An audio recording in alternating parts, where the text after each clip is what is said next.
ज्या एकनाथ शिंदेंचं स्वप्न पुन्हा एकदा महाराष्ट्राचे मुख्यमंत्री व्हायचं आहे, त्या उपमुख्यमंत्री एकनाथ शिंदेंचे अधिकार आता शून्य झालेत। मंत्रिमंडळात ते आता ना कोणता निर्णय घेऊ शकतात ना ते अधिकाऱ्यांना आदेश देऊ शकतात।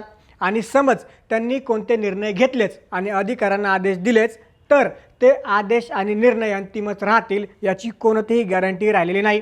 कारण मुख्यमंत्री देवेंद्र फडणवीसांनी त्यांच्या सर्व मंत्र्यांचे अधिकार अक्षरशः शून्य केलेत। हे आदेश आणि निर्णय जर मुख्यमंत्री देवेंद्र फडणवीसांना वाटलं किंवा त्यांनी ठरवलं तर ते थेट रद्दच करू शकतात। एका लेखी कारणावरून मुख्यमंत्री फडणवीस आता मंत्र्यांचे आदेश आणि निर्णय बदलू शकतात।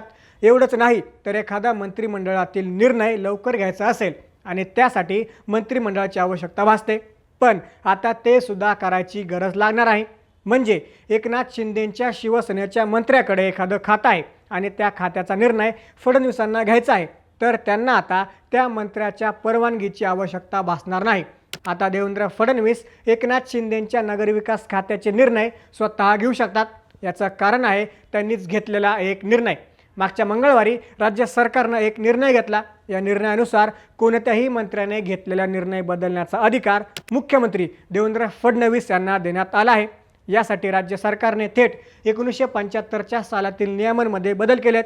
आता या निर्णयानुसार कोणत्याही मंत्र्याने घेतलेला निर्णय देवेंद्र फडणवीस फिरवू शकतात।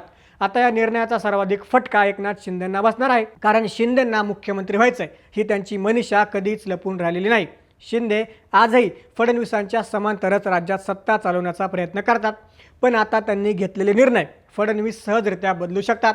त्यामुळं आता एकनाथ शिंदेंनी एखादा निर्णय घेतला किंवा त्यांच्या मंत्र्यांनी एखादा निर्णय घेतला तर त्याला फडणवीस कधीही बदलू शकणार आहेत।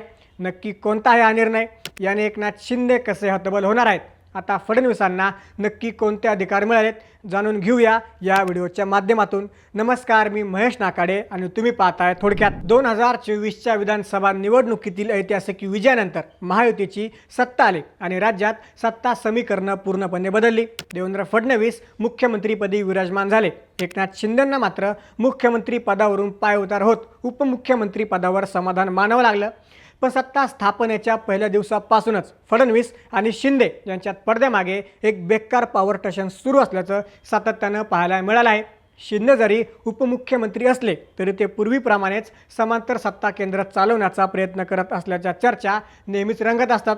दुसरीकडे फडणवीस प्रशासनावर पूर्ण पकड मिळून शिंदेंचे पंख छाटण्याची एकही संधी सोडत नसल्याचं बोललं जातं।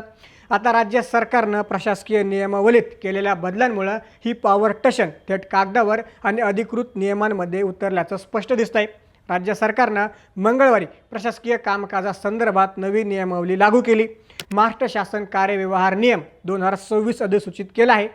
या नव्या नियमावलीनुसार 1975 सालापासून चालत आलेल्या नियमांमध्ये अत्यंत मोठे बदल करण्यात आले आहेत। यानुसार न्यायालयीन बाबी वगळता जनहित लक्षात घेऊन कोणत्याही मंत्र्याने घेतलेला निर्णय बदलण्याचा किंवा तो थेट रद्द करण्याचा संपूर्ण अधिकार मुख्यमंत्री फडणवीस यांना मिळाला आहे। मात्र यासाठी मुख्यमंत्र्यांना त्यामागील कारणे लेखी स्वरूपात नोंदवणं बंधनकारक असणार आहे। जरी खात्याचा मंत्री हा प्राथमिक निर्णय करता असला तरी अंतिम चावी मात्र आता मुख्यमंत्र्यांच्या हातात सोपवण्यात आली आहे। या संपूर्ण प्रकरणाची पाळंमुळं एका जुन्या न्यायालयीन निकालात दडलेली आहेत। 3 मार्च 2023 रोजी मुंबई उच्च न्यायालयाच्या नागपूर खंडपीठानं तत्कालीन मुख्यमंत्री एकनाथ शिंदे यांना एक मोठा धक्का दिला होता। त्यावेळी भाजपचे सहकार मंत्री अतुल सावे यांनी 23 नोव्हेंबर 2022 रोजी चंद्रपूर जिल्हा मध्यवर्ती सहकारी बँकेतील नोकर भरतीला मंजुरी दिली होती। पण अवघ्या काही दिवसातच 29 नोव्हेंबर रोजी मुख्यमंत्री असताना शिंदेंनी या भरतीला स्थगिती दिली। या विरोधात बँकेने न्यायालयात धाव घेतली असता तत्कालीन नियमानुसार मुख्यमंत्र्यांना संबंधित खात्याच्या मंत्र्याचा निर्णय बदलण्याचा किंवा त्यात हस्तक्षेप करण्याचा अधिकार नाही असा स्पष्ट निर्वाळा न्यायालयाने दिला होता। त्या ऐतिहासिक निकालानंतर बरोबर 3 वर्षांनी आताच्या सरकारनं थेट नियमावलीतच सुधारणा करून मुख्यमंत्र्यांना हे सर्वोच्च अधिकार बहाल केले आहेत। फडणवीस यांच्या गोटातून या बदलांमागे कोणताही राजकीय हेतू नसून केवळ प्रशासकीय सुसूत्रता आणण्याचा प्रयत्न असल्याचा दावा केला जात असला तरी राजकीय वर्तुळात मात्र यावरून जोरदार चर्चा सुरू आहेत। हा थेट एकनाथ शिंदे आणि त्यांच्या शिवसेना मंत्र्यांची ताकद कमी करण्याचा मास्टर स्ट्रोक मानला जातोय। आता शिंदेंच्या नगरविकास खात्यासह त्यांच्या पक्षाच्या कोणत्याही मंत्र्याने घेतलेला निर्णय फडणवीस लेखी कारण देऊन सहज फिरवू शकतात। एवढंच नाही तर मंत्रिमंडळ निर्णय प्रक्रियेतही अनेक महत्त्वाचे बदल करण्यात आले आहेत. काही तातडीच्या विषयांवर प्रत्यक्ष मंत्रिमंडळ बैठक न घेता केवळ अभिप्रायांच्या आधारे निर्णय निकाली काढता येणार आहेत. त्यातही मुख्यमंत्र्यांनी ठरवून दिलेल्या मुदतीत जर एखाद्या मंत्र्याने अभिप्राय दिला नाही तर त्या प्रस्तावाला संबंधित मंत्र्याची मंजुरी आहे असं गृहीत धरलं जाणार आहे. याशिवाय नव्या नियमात मुख्य सचिवांचे स्थान अधिक बळकट करण्यात आलं आहे. मंत्रिमंडळासमोर जाणारे सर्व प्रस्ताव आता मुख्य सचिवांच्या मार्फतच पाठवले जातील. तसेच एकापेक्षा जास्त विभागांशी संबंधित विषय असल्यास सर्व विभागांची सहमती झाल्याशिवाय किंवा मंत्रिमंडळाची मंजुरी मिळाल्याशिवाय परस्पर आदेश काढता येणार नाही. थोडक्यात सांगायचं तर प्रशासकीय नियमांच्या या नव्या ढाच्यामुळं आता फडणवीसांचे वर्चस्व अधिक घट्ट झालं आहे. महायुती सरकारमधील निर्णय प्रक्रियेची सर्व सूत्रे पूर्णपणे मुख्यमंत्र्यांच्या हातात केंद्रित झाले आहेत, ज्यामुळं उपमुख्यमंत्री एकनाथ शिंदे यांची कोंडी झाल्याचं राजकीय विश्लेषकांचं म्हणणं आहे. आता या निर्णयामुळे देवेंद्र फडणवीस आगामी काळात किती मंत्र्यांचे निर्णय फिरवणार आणि शिंदे गटाची कशी कोंडी करणार हे पाहणं महत्त्वाचं राहणार आहे. या निर्णयाबद्दल तुम्हाला काय वाटतं? या निर्णयानुसार फडणवीस एकनाथ शिंदेंचे पंख छाटतील का?